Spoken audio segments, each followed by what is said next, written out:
아동학대는 한국에서 한 해 5만 건 이상이 매년 보고되고 있고, 외국의 보고에 의하면 심한 반복성 학대에서 개입이 없는 경우에는 50%가 중증화가 되고 10%에서 사망을 하는 아주 흔하고 여우가 나쁜 질환으로 알려지고 있습니다. 그런데 요즘은 개인정보 보호 시대입니다. 즉 프라이버시 시대입니다. 남의 일에 참여를 안 하는 시대입니다. 그리고 아동학대는 집에서 은밀하게 안방에서 이루어지고 있습니다. 그리고 프라이버시 시대를 요즘 젊은이들은, 현대인들은 다 원하고 있습니다. 그래서 심지어는 아파트 옆집 사람이 죽은 지 몇 개월이 지난 다음에 발견되는 게 작금의 현실입니다. 그리고 또한 어린이는 나라의 보배라고 전에 초등학교 들어가서 노래 부르던 게 기억이 나는데요. 우리가 옛날보다 잘 살게 됐지만 이와 같이 어린이는 나라의 보배라는 개념이 희박해지고 있습니다. 24시간 동안 그 입시 지옥에 애들이 빠져 있고, 학원에 가서 눈코 뜰 새 없이 쳇바퀴 도는 사회에서는 어린이들에 대한, 아동에 대한 인권은 점점 사라지고 있습니다. 어른들이 원하는 사회로 자꾸만 이끌어지는 모양을 새를 띠고 있습니다. 그래서 작금의 현실은 아이는 아이대로 학원 생활에 빠져 있고, 엄마는 엄마대로, 아빠는 아빠대로. 그래서 가족이 단순 동거인 형태로서 그 집안에서 기초적인 인간관계를 못 배우는 경우도 흔히 나타나고 있습니다. 그리고 또한 혹시 그 아동신고라고, 아동학대라고 신고했는데 아니면 어떡할까? 그래서 아이들이 태어나서 첫 번째 하는 신고, 일세전으로 2개월서부터 시작하죠.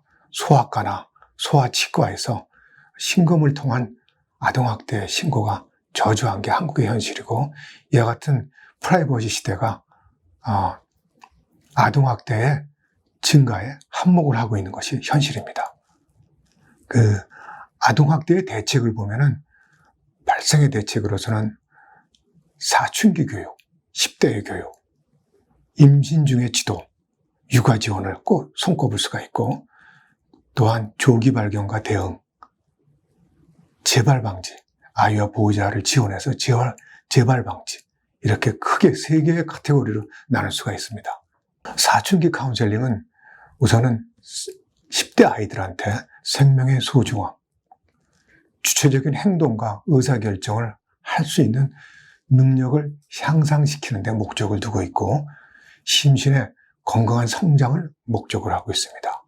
그래서 카운셀링 내용을 보면은 임신을 예방해야 되는 건 성교육은 물론이고, 아기를 갖게 되면 부모의 대단함의 이해, 엄마에게 아기를 가진 부모를 보면은 자기가 사랑한다고 그 결혼을 해서 아기를 낳게 되면 엄마가 되면은 벌어지는 일들,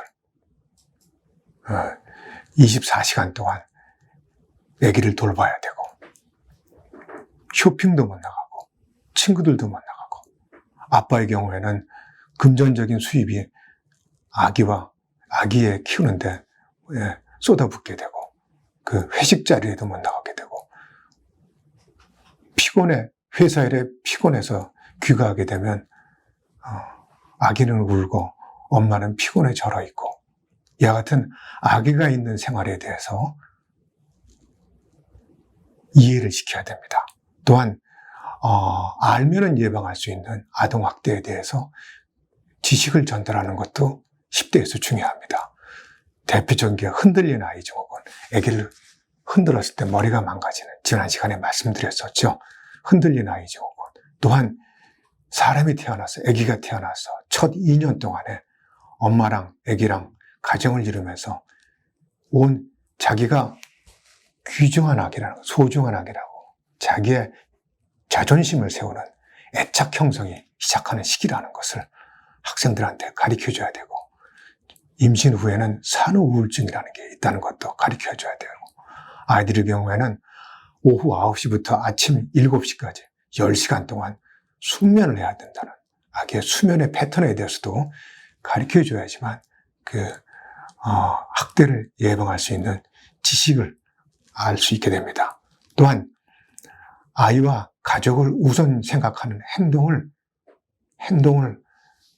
해야 된다.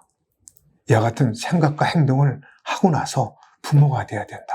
그런 것들도 가르쳐야 되고, 또한 우리 사회에서 긍정적인 체벌관, 못하면 맞다 맞아야죠. 이와 같은 것들. 거기에 대한 그것은 틀린 생각이라는 것도 교육시켜야 됩니다. 게임을 시간을 넘어서 밤새 했다고 게임기를 뺏는 것은 올바른 교육이지만 시간 넘어서 게임을 했다고 애기를 때린다는 것은 교육이 아닙니다. 그런 것들을 가르쳐야 됩니다. 또한 사춘기의 카운셀링에서 중요한 것은 육아의 양극화입니다. 어렸을 때 아기를 대하고 아기를 키우고 아기를 안아본 사람도 있지만 그러지 못하는 아이들이 굉장히 늘고 있습니다. 아기를 낳고 나서 아기를 처음 알아보는 사람도 있고 아기를 처음 우유를 먹여보는 사람도 생각보다 굉장히 많습니다.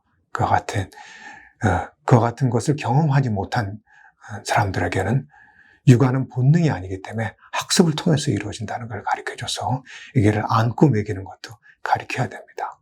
또한 사춘기 아이들에서는 같은 것을 전해도 마음에 닿는 시기와 연령이 개인적으로 크게 차이가 나기 때문에 반복해 전달하는 노력이 필요합니다.